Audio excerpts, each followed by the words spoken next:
Hello everyone, this is Emery. This is May 2014. I thought I'd give a little tour of what's going on in the food forest.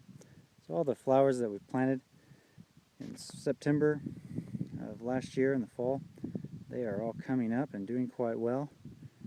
Same with the trees, everything's out. Spring is in full force now. Over here, actually establishing some more flower seeds. These are spring planted variety. Some want to be planted in the fall and some want to be planted in the spring.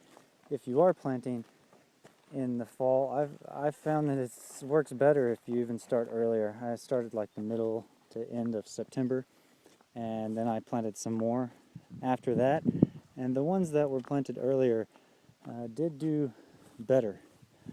Also establishing buffalo grass here. These are some seeds just starting to germinate, some of them. When planting buffalo grass, it's extremely important, as I've learned the hard way, that the soil temperature be high enough. Otherwise, they will not germinate at all.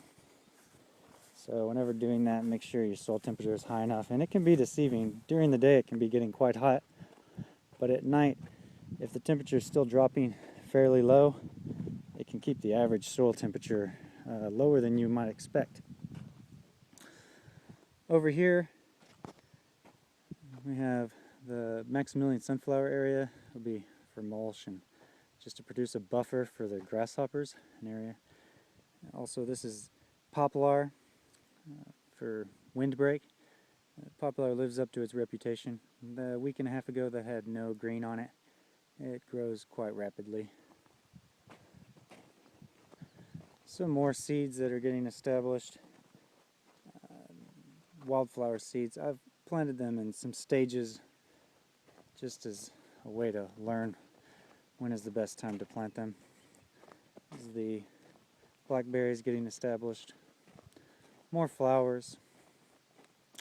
Here are the crimson clovers that have now pretty much run their lifespan and have produced seed and are dropping it all.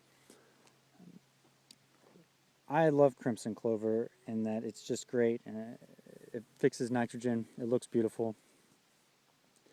But I think that I put too much of it as a percentage of my seed mix in some areas, like right here.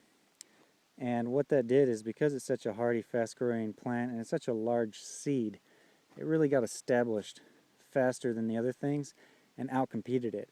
So now in the late spring, early summer time period, it dies back, and then there's bare ground where, because the other flowers were not able to establish themselves, they got outcompeted by it. So if you're going to put crimson clover into a wildflower mix, and in a food forest, I highly recommend it just because of the nitrogen fixing.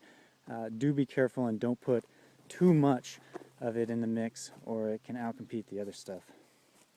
So this is the orchard, spring 2014.